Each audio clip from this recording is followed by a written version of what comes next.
السلام علیکم ورحمۃ اللہ۔ الحمد للہ رب العالمین، والصلاة والسلام علی سید الانبیاء وخاتم المرسلین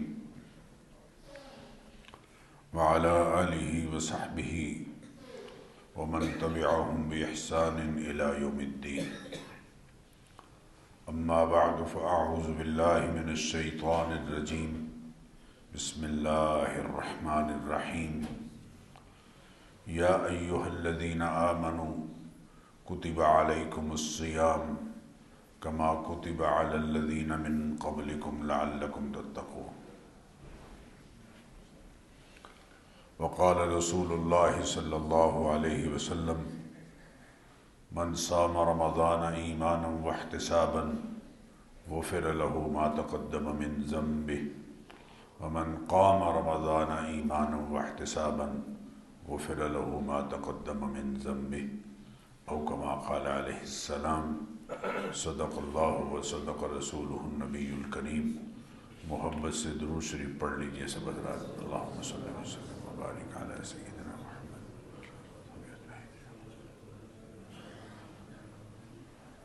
صلی اللہ علیہ وسلم۔ محترم بزرگوں اور عزیز بھائیوں، آج الحمدللہ رمضان المبارک کا پہلا جمعۃ المبارک ہے۔ اللہ تعالیٰ کا بے پایاں کرم اور شکر ادا کرتے ہیں کہ اس نے زندگی میں ایک مرتبہ پھر 720 گھنٹے اور 43,200 منٹ کی صورت میں یہ مبارک لمحات ہمیں نصیب فرمائے ہیں۔ محبوب کریم علیہ الصلاۃ والتسلیمات ماہ رمضان مبارک کی آمد سے پہلے اور رمضان مبارک کی آمد پر جو دعائیں کرتے تھے، 7 کے قریب دعائیں کتب حدیث میں مذکور ہیں۔ حضرت عبادہ ابن صامت فرماتے ہیں کہ نبی کریم علیہ الصلاۃ والتسلیمات ہمیں یہ دعا سکھایا کرتے تھے: اللہم سلمنی لرمضان، اے اللہ مجھے رمضان کے لیے تندرست و توانا، صحیح اور عافیت کے ساتھ رکھ۔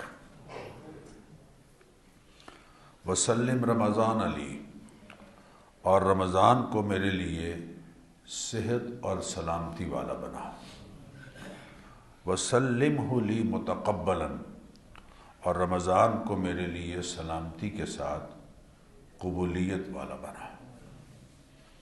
سیدنا علی کرم اللہ وجہہ فرماتے ہیں کہ نبی کریم علیہ الصلاۃ والتسلیمات جب رمضان مبارک کا چاند دیکھتے تو قبلہ کی طرف رخ کر کے یہ دعا کیا کرتے تھے: اللہم اہلہ علینا بالامن والایمان والسلامت والعافیت المجللہ۔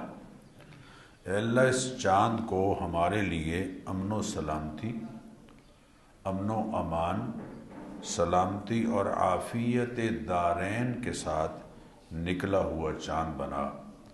ودفاع الاسقام، اور بیماریوں سے بچاؤ کا مہینہ بنا۔ والعون علی الصلاة والصیام والقیام وتلاوت القرآن، اور اس مہینے کو ہمارے لیے نماز، روزے، تراویح اور تلاوت میں مدد والا چاند بنا۔ اللہم سلمنا لرمضان وسلمہ منا حتی ینقضی وقد غفرت لنا ورحمت وعفوت لنا وعفوت عنا۔ اے پروردگار، ہمیں رمضان کے لیے اور رمضان کو ہمارے لیے سلامتی اور عافیت والا بنائے رکھنا، اور رمضان اس حال میں مکمل ہو کہ آپ نے ہماری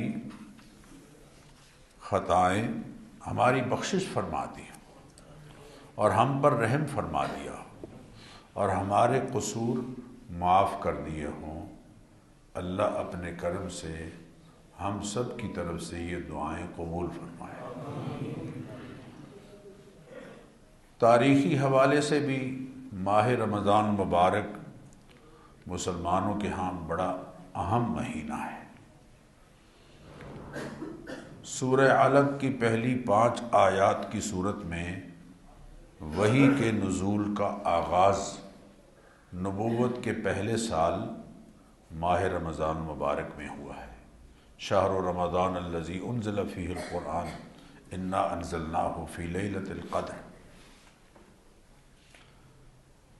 10 نبوی 11 ماہ رمضان مبارک کو ام المؤمنین سیدہ خدیجہ الکبریٰ رضی اللہ تعالی عنہا کا 64 سال کی عمر میں انتقال ہوا۔ ماہ رمضان سن 2 ہجری میں غزوہ بدر ہوا، جس کو قرآن نے یوم الفرقان کہا ہے، حق اور باطل کے درمیان فرق کرنے والی جنگ، جو 2 نیشن تھیوری کی بنیاد پر لڑی جانے والی پہلی جنگ ہے۔ اس لڑائی میں عام طور پر 313 کا عدد ذکر کیا جاتا ہے۔ 303 افراد شریک ہوئے۔ 7 کو نبی اکرم صلی اللہ علیہ وسلم نے مدینہ منورہ میں چھوڑا، 1 فرد زخمی حالت میں راستے سے واپس بھیجے گئے، اور 2 افراد کو کفار کے لشکر کی جاسوسی کے لیے بھیجا گیا تھا۔ ان سب کو بدری صحابہ کہا جاتا ہے، یوں 313 کا عدد پورا ہوتا ہے۔ اسی طرح ذوالفقار تلوار اسی جنگ میں مال غنیمت میں نبی اکرم صلی اللہ علیہ وسلم کو حاصل ہوئی۔ 8 ہجری ماہ رمضان مبارک میں فتح مکہ ہوئی، جس کو فتح مبین قرآن کریم نے کہا ہے۔ ماہ رمضان مبارک 11 ہجری میں سیدہ فاطمۃ الزہرا رضی اللہ تعالی عنہا کا انتقال ہوا۔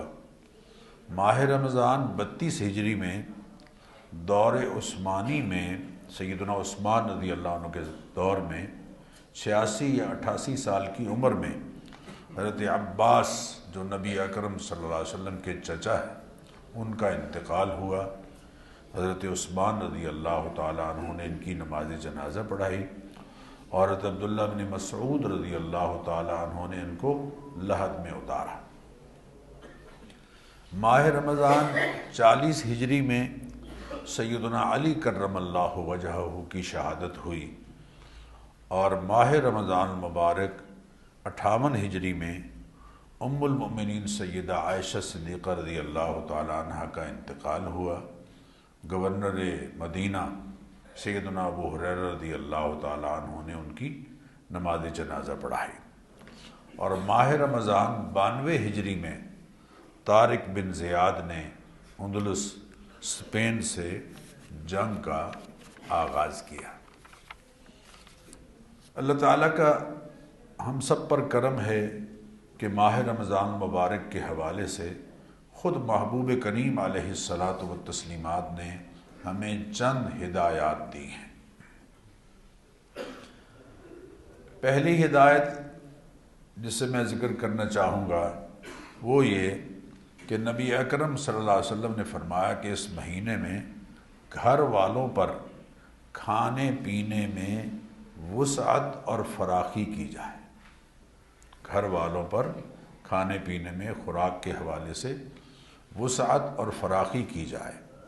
آپ صلی اللہ علیہ وسلم نے ارشاد فرمایا، جاءکم شہر رمضان المبارک، ماہ رمضان مبارک تمہارے پاس آ گیا ہے، فقدموا فیہن النیہ، فقدموا فیہن نیہ، اس مہینے میں سب سے پہلے تو اپنی نیت درست کر لو کہ اللہ تعالیٰ کی رضا اور خوشنودی کے لیے ہم روزے رکھیں گے۔ ہر روزے کی مستقل الگ سے نیت ہے، نیت دل کے ارادے کا نام ہے. جب ہم سحری کر لیتے ہیں روزے کی تو وہ ایک طرح سے عملاً نیت کا ہی اظہار ہو جاتا ہے. وَوَسِّعُوا فِيهِ النَّفَقَةَ، اور اپنے اہل و عیال کے جائز اخراجات میں کھلے دل سے کام لیا کرو. ایک اور ارشاد حبیب صلی اللہ علیہ وسلم ان الفاظ میں ہے: انبسطوا فی النفقۃ فی شہر رمضان. ماہ رمضان مبارک میں اخراجات میں وسعت سے کام لو. فإن النفقۃ فیہ کالنفقۃ فی سبیل اللہ، اس لیے کہ اس مہینے میں اپنی ذات پر اور گھر والوں پر جو خرچ ہو رہا ہے اس کا اجر اللہ کی راہ میں جہاد میں خرچ کرنے جیسا اللہ عطا فرماتا ہے. کالنفقۃ فی سبیل اللہ. دوسری ہدایت آپ صلی اللہ علیہ وسلم نے یہ ارشاد فرمائی کہ اپنے معمولات میں تبدیلی لانا ہے. یہ تبدیلی کا مہینہ ہے. روٹین سے ہٹ کر اپنے معمولات میں عبادات کے حوالے سے تبدیلی لانا ہے. کان رسول اللہ صلی اللہ علیہ وسلم اذا دخل رمضان تغیر لونہ. اللہ کے حبیب صلی اللہ علیہ وسلم کا حال یہ تھا کہ جب رمضان کا مہینہ داخل ہوتا آپ کا رنگ بدل جاتا تھا. تغیر لونہ، آپ صلی اللہ تعالی علیہ وسلم کا رنگ متغیر ہو جاتا. وَكَثُرَتْ صَلَاتُهُ، اور نمازوں کی کثرت ہو جاتی. فرض نماز تو یقیناً ادا ہونی ہی ہونی ہے، نوافل کی کثرت ہو جاتی. وَابْتَحَلَ فِي الدُّعَاء، اور دعا میں آہوزاری بڑھ جاتی تھی. وَأَشْفَقَ لَوْنُهُ، اور آپ کا رنگ مبارک سرخ ہو جاتا تھا. تبدیلی کی کیفیت. حضرت عبداللہ بن عباس رضی اللہ تعالیٰ عنہما کی ایک تفصیلی روایت میں اس طرح سے ہے کہ جس شخص نے اس ماہ مبارک میں کوئی نشے والی چیز پی یا کسی مومن پر بہتان لگایا یا کوئی کبیرہ گناہ کیا تو اللہ تعالیٰ اس کے سال بھر کے نیک اعمال کی برکات ختم کر دے. لہذا ماہ رمضان مبارک میں بے احتیاطی بالکل نہیں کرنی ہے. ویسے تو مومن بہت محتاط زندگی گزارتا ہے، جس کا یہ عقیدہ ہے قرآن کی آیت کی روشنی میں کہ وَاعْلَمُوا، لوگو جان لو، ان اللہ یحول بین المرء وقلبہ، کہ اللہ تعالیٰ کی ہستی تمہارے وجود اور تمہارے دل کے درمیان حائل ہے، اتنا قریب ہے. نحن اقرب الیہ من حبل الورید، ہم شاہ رگ سے بھی زیادہ اپنے علم اور قدرت کی صورت میں تمہارے قریب ہے. ما یلفظ من قول الا لدیہ رقیب عتید، کوئی زبان سے لفظ نکالتا ہے تو ایک کڑا نگران اس کو محفوظ کر لیتا ہے. جس کا قرآنی آیات کی روشنی میں یہ عقیدہ ہے وہ بے احتیاطی کی زندگی نہیں گزار سکتا. حضرت عثمان رضی اللہ تعالیٰ عنہ نے اپنی گفتگو میں یہ کہا تھا اپنے خطبے میں کہ جب سے میں نے اپنا دایاں ہاتھ بیعت کے لیے اللہ کے حبیب کے ہاتھ میں دیا ہے تب سے ساری عمر میں نے یہ ہاتھ شرمگاہ کو نہیں لگنے دیا. محتاط. حضرت ابو سعید خدری فرماتے ہیں کہ نبی کریم علیہ الصلاۃ والتسلیمات نے فرمایا کہ رمضان کی راتوں میں پڑھی گئی ہر نماز کے ہر سجدے پر اللہ تعالیٰ کے ہاں سے 2500 نیکیاں لکھی جاتی ہیں. اور تراویح میں یقینی بات ہے آپ مسلسل سجدے میں ہوتے ہیں، اور روزہ دار کے لیے صبح سے لے کر غروب آفتاب تک 70,000 فرشتے اللہ تعالی سے بخشش طلب کرتے ہیں۔ لہذا رمضان مبارک کو نیکیوں کا سیزن سمجھ کر خوب کمائیں، خوب کمائیں۔ یہ رمضان نیکیوں میں اضافے کا جو پیکج لے کے آیا ہوا ہے، اس سے بھرپور فائدہ اٹھائیے حضرات۔ رمضان مبارک کے روزے ہجرت نبوی کے 18 ماہ بعد فرض ہوئے۔ تحویل قبلہ کا حکم اس سے قریباً 1.5-2 ماہ پہلے آ چکا تھا۔ رمضان کا روزہ بدنی عبادت ہے اور ارکان اسلام میں سے تیسرا رکن ہے۔ بنی الاسلام علی 5، اسلام کی بنیاد 5 ارکان پر ہے۔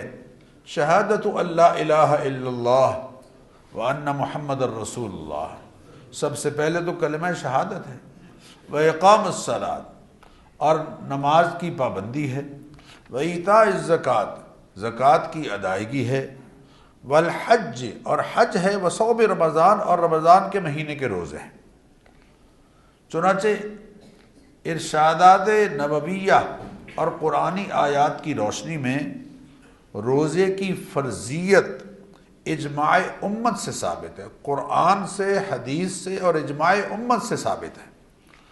لہذا رمضان مبارک کے روزے رکھنا ہر عاقل بالغ مسلمان مرد اور عورت، ہر عاقل بالغ صحت مند مقیم مسلمان مرد اور عورت پر فرض عین ہے، فرض عین۔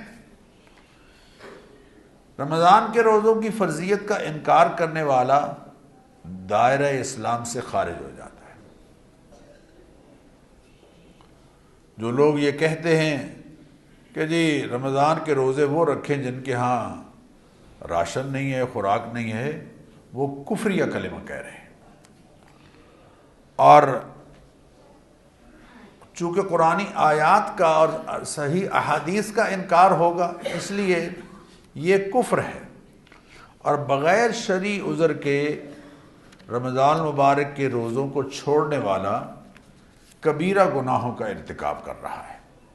حضرت عمارہ ابن حزم فرماتے ہیں، نبی کریم علیہ الصلاۃ والتسلیمات نے ارشاد فرمایا، یہ حدیث بہت توجہ طلب ہے، فرمایا اربع فرضہن اللہ فی الاسلام فمن جاء بثلاث لم یغنین عنہ شیئا حتی یأتی بہن جمیعا، الصلاۃ والزکوٰۃ وصیام رمضان وحج البیت۔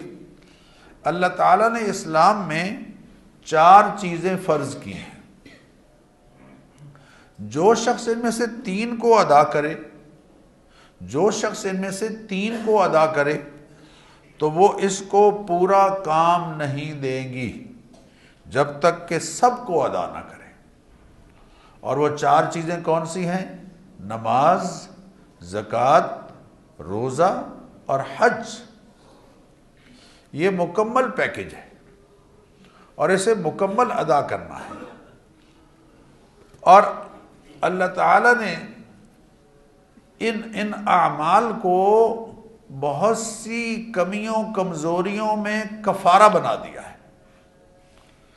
حضرت حذیفہ فرماتے ہیں کہ نبی کریم علیہ الصلاۃ والتسلیمات نے ارشاد فرمایا، فتنۃ الرجل فی اہلہ و مالہ و جارہ، آدمی اپنے اہل و عیال، اپنے مال اور اپنے پڑوسیوں کے بارے میں کمی زیادتی کی صورت میں جو غفلت کرتا ہے تو تکفرها الصلاۃ والصیام والصدقہ، اللہ تعالیٰ قیامت کے دن نمازوں کی وجہ سے، روزوں کی وجہ سے اور صدقے کی وجہ سے اسے صدقے کو کفارہ بنا کر اسے معاف فرما دے گا۔ روزہ انسانی بدن کی زکوٰۃ ہے اور صحت کی بحالی کا ذریعہ ہے۔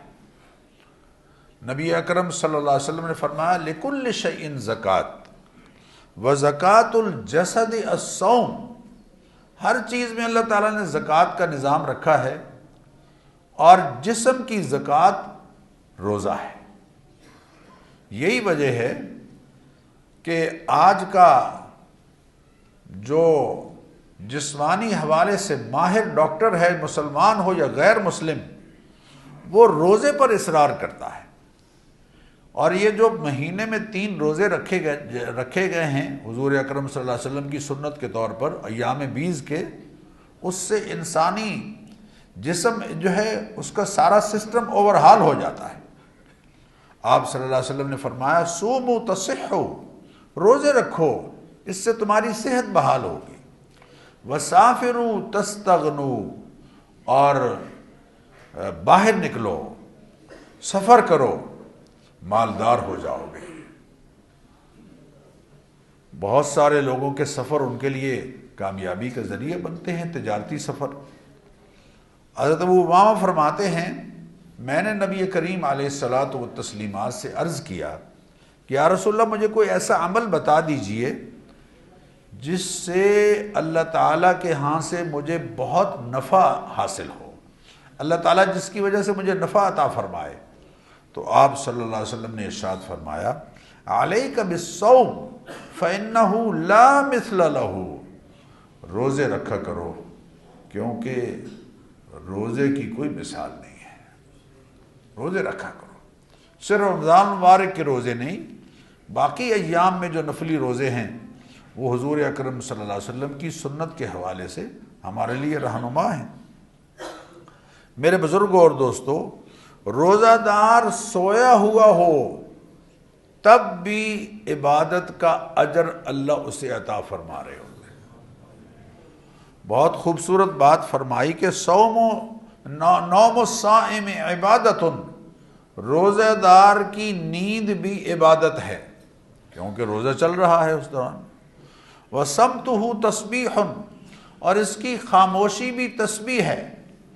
وعملہ مضاعف، اور اس کے عمل کو مسلسل بڑھایا جا رہا ہوتا ہے۔ ودعاؤہ مستجاب، اور اس کی دعائیں اللہ تعالیٰ کے ہاں یقیناً قبول ہوتی ہیں۔ وذنبہ مغفور، اور اس کے گناہوں کی بخشش کا روزہ ذریعہ بن رہا ہوتا ہے۔ آپ صلی اللہ علیہ وسلم نے فرمایا لکل عبد دعوت مستجاب، ہر روز روزہ رکھنے والے کی ایک دعا یقیناً اللہ قبول فرماتے ہیں۔ اور آپ صلی اللہ علیہ وسلم نے رمضان مبارک کے بارے میں فرمایا کہ میری امت کو اللہ تعالیٰ نے اس مہینے میں خاص طور پر 5 چیزیں عطا فرمائی ہیں جو اور کسی امت کو نہیں ملی۔ ان میں سے ایک یہ ہے والذی نفس محمد بیدہ لخلوف فم الصائم اطیب عند اللہ من ریح المسک، کہ معدے کے خالی ہونے کی وجہ سے جو ایک مہک سی اٹھتی ہے وہ اللہ تعالیٰ کے ہاں مشک، کستوری اور عنبر سے بھی زیادہ پسندیدہ ہے۔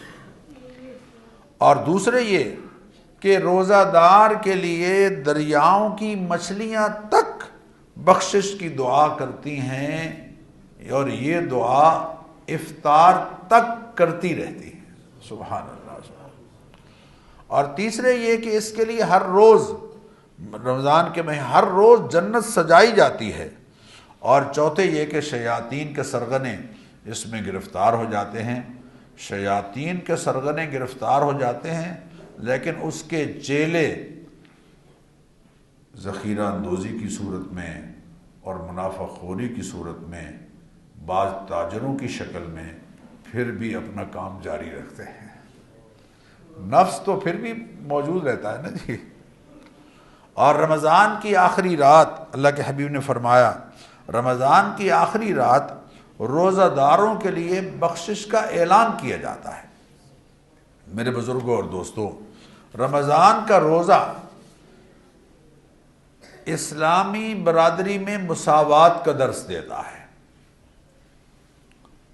صبر و تحمل کا مزاج پیدا کرتا ہے، نعمتوں کی قدر اور شکر اور تقوی اور یقین میں اضافہ پیدا کرتا ہے۔ سب لوگ روزہ رکھ رہے ہیں، الحمدللہ، ایک ثقافت اسلامیہ ہے جس کا اظہار ہو رہا ہے، اور روزہ جسمانی بیماریوں خصوصاً معدے کے امراض اور بلغمی بیماریوں میں بہت مفید ہے۔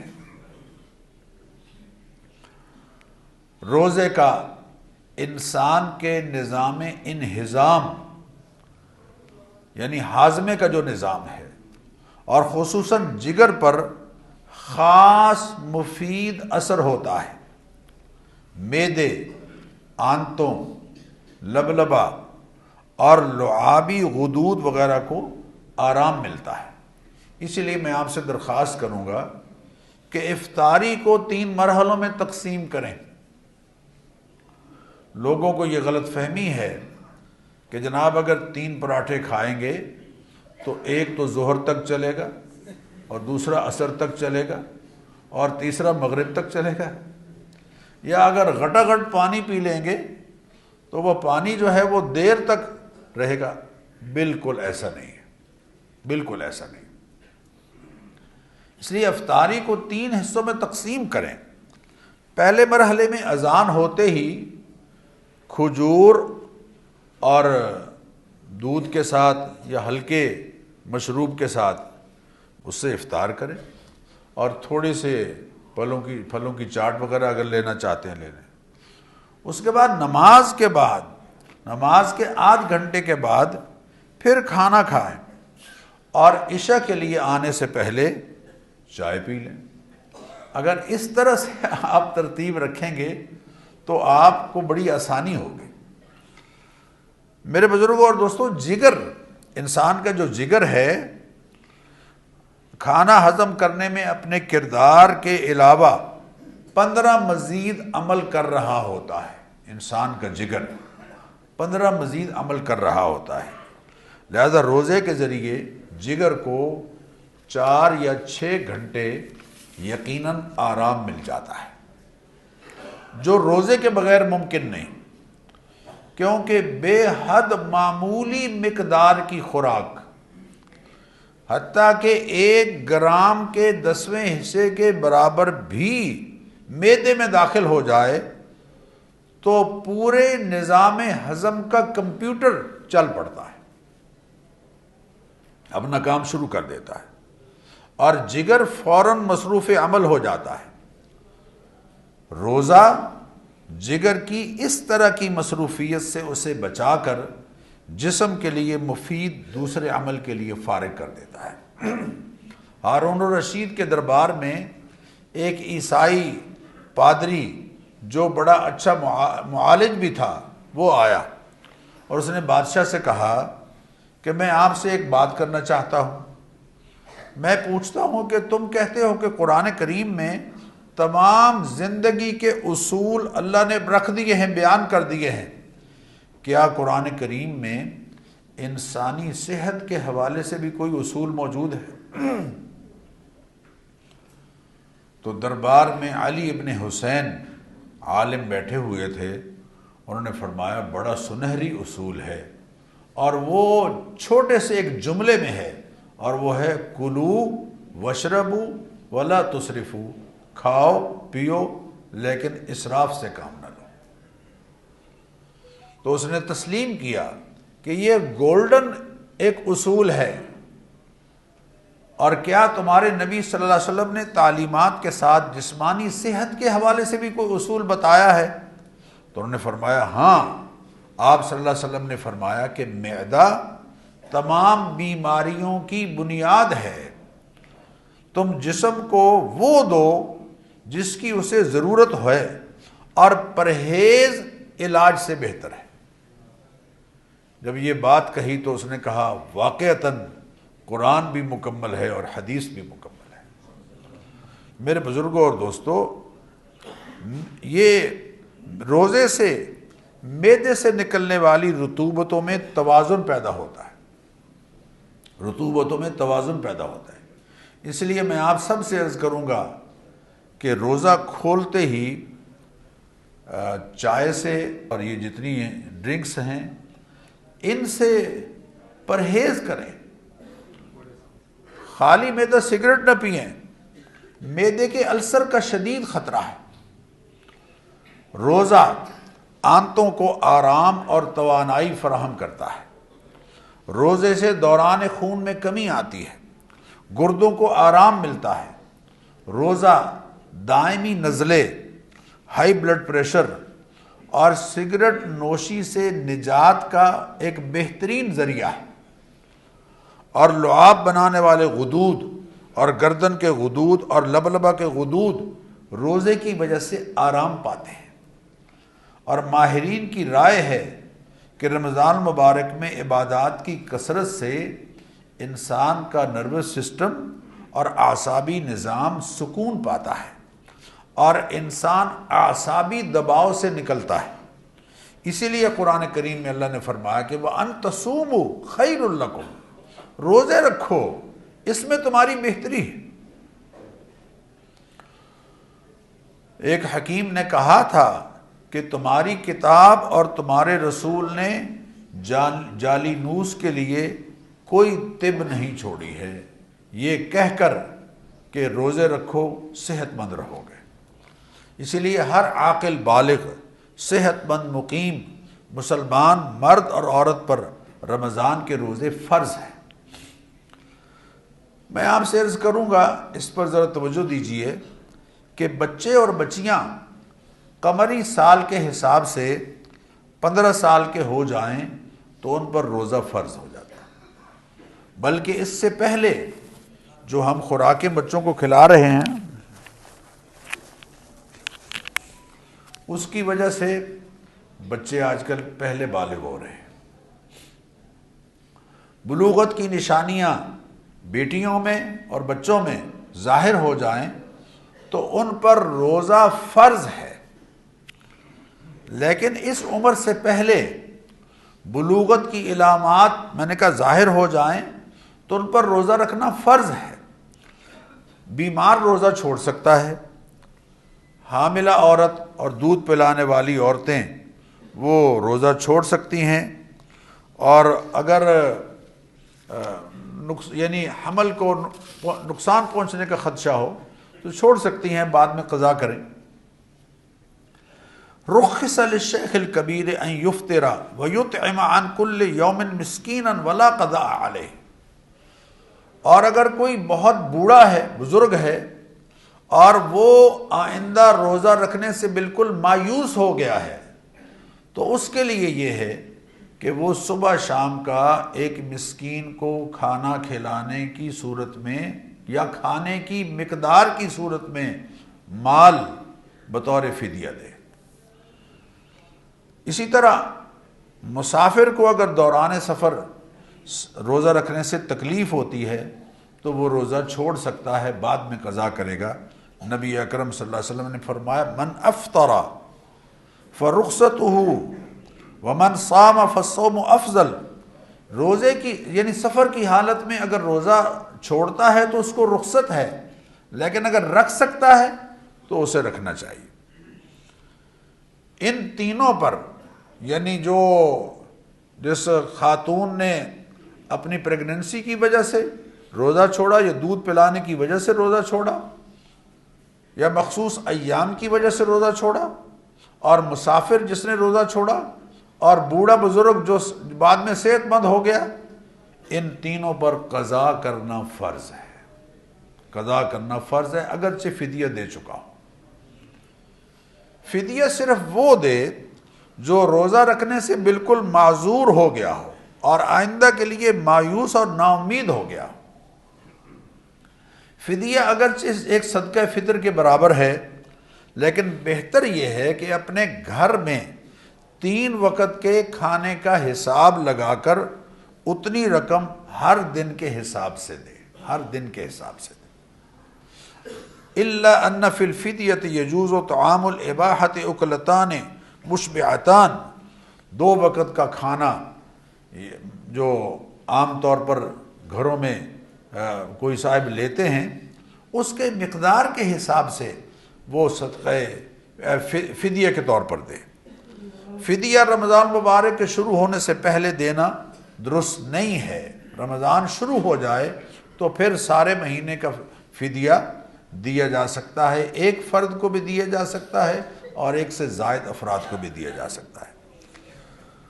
لیکن یہ خیال رکھے کہ کسی غریب مسلمان کو دیا جائے تاکہ وہ اس سے روزے رکھ لے۔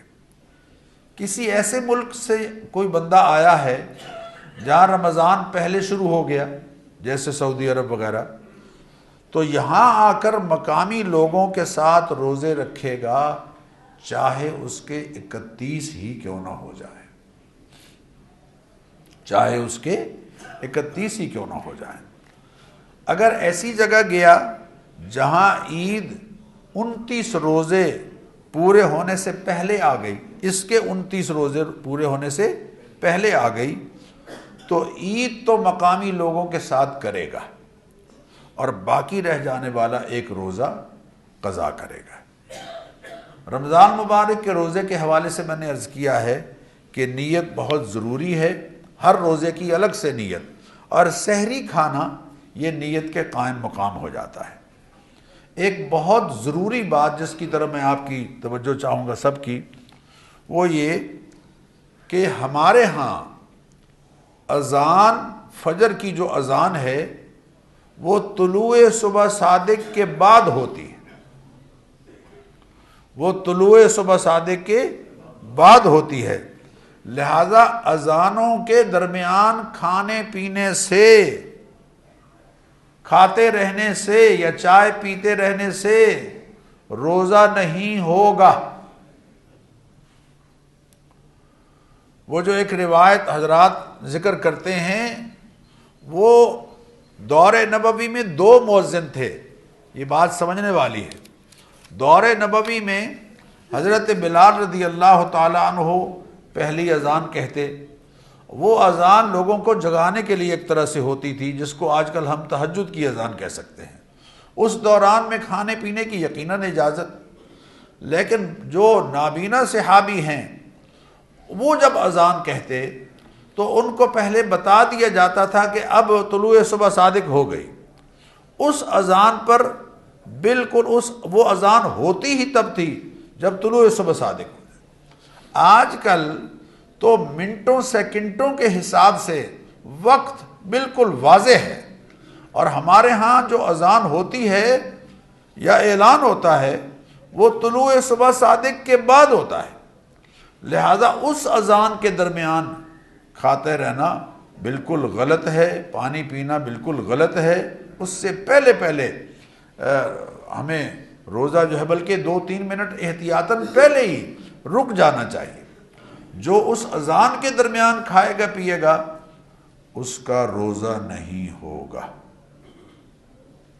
اس مہینے میں خاص طور پر اللہ تعالیٰ سے مانگنے اور دعاؤں کا معمول بنائیے۔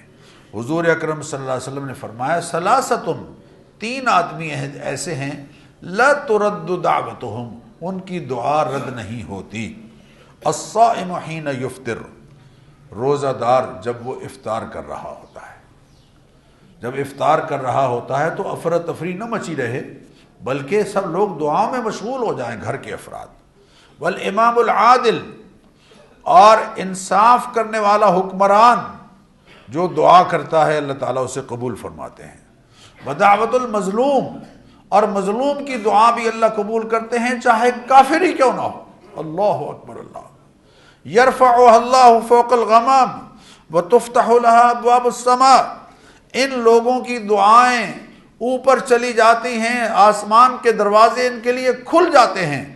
ویقول الرب، اور اللہ تعالیٰ فرماتے ہیں، وعزتی، مجھے اپنی عزت اور جلال کی قسم ہے، لَأَنصُرَنَّكَ وَلَوْ بَعْدَ حِينٍ، میں تیری مدد ضرور کروں گا اگرچہ تیری مصلحت کی وجہ سے کچھ دیر ہی کیوں نہ ہو جائے۔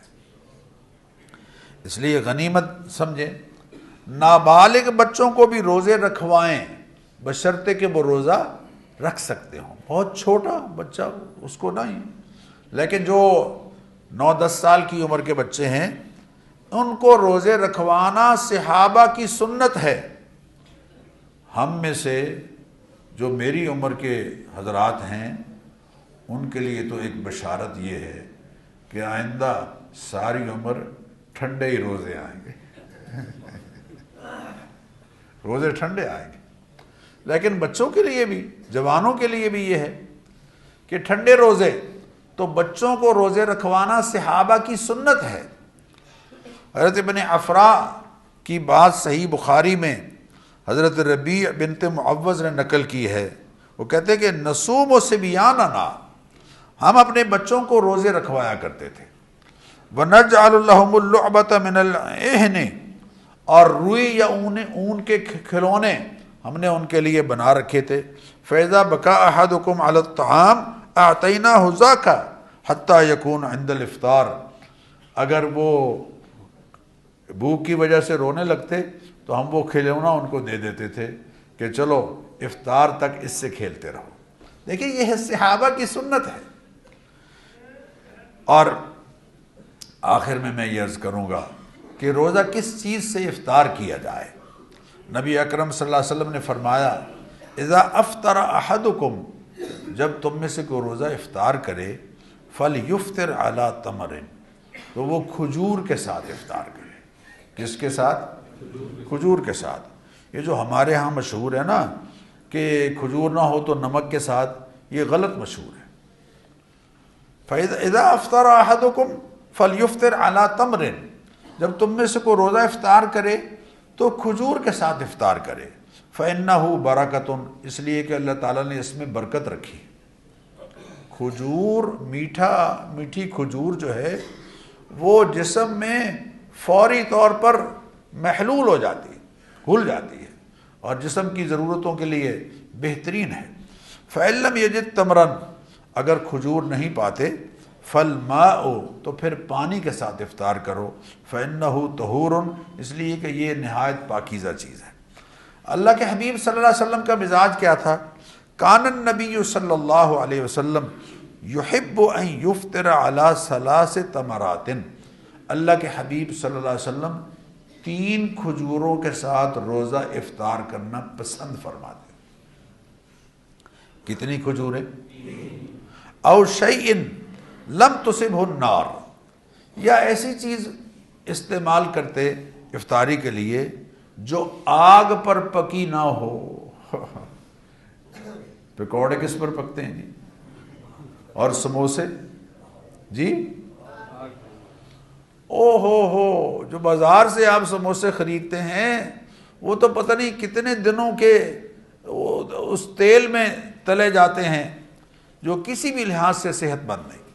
او شیء لم تصبہ النار، علامہ ناظر رحمۃ اللہ علیہ نے اس جملے کی شرح فرمائی ہے، اے لیس مصنوعا بنار، کہ وہ ایسی چیز ہے جو آگ کے ذریعے سے نہیں بنائی گئی، تیار کی گئی، کا لبن، جیسے دودھ، او عسل، یا جیسے شہد، فیندب لنا التآسی بہ فی ذلک، ہمارے لیے بھی یہی مستحب ہے کہ افطار کریں کھجور کے ساتھ، چھوارے کے ساتھ، یا شہد ملے پانی کے ساتھ، یا دودھ کے ساتھ۔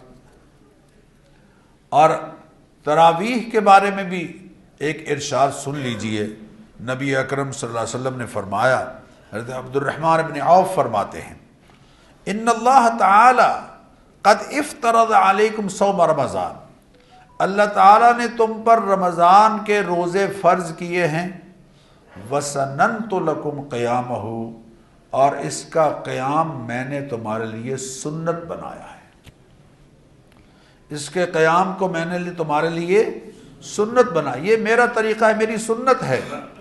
فَمَنْ صَامَهُ وَقَامَهُ ایمانا وَاحْتِسَابًا وَيَقِينًا، جو روزہ بھی رکھے گا اس مہینے کے اور قیام بھی کرے گا تراویح کی صورت میں کھڑے ہو کے، ایمان کے ساتھ اور ثواب کی نیت کے ساتھ اور یقین کے ساتھ، کان کفارۃ لما مضی، تو اللہ تعالیٰ پچھلے گناہوں کے لیے اس عمل کو کفارہ بنا دیں گے۔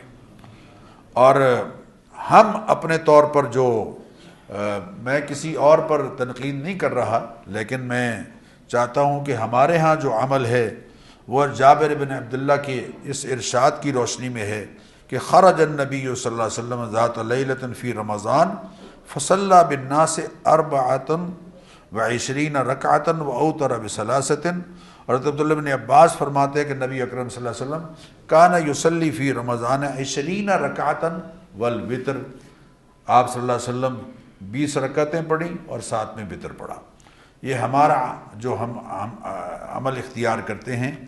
اور حضرت یزید بن رومان کہتے ہیں کہ کان الناس یقومون فی رمضان فی زمان عمر بن الخطاب فی رمضان ب23 رکعۃ، کہ سیدنا عمر رضی اللہ تعالیٰ عنہ کے دور میں جو 23 رکعتیں پڑھی جاتی تھیں، جن میں 20 تراویح ہیں اور 3 وتر ہیں۔ جہاں دل ٹکتا ہے پڑھ لیا کیجئے، لیکن چھوڑے نہیں۔ اللہ تعالی ہم سب کو اس کی توفیق عطا فرمائے۔ وآخر دعوانا الحمدللہ رب العالمین۔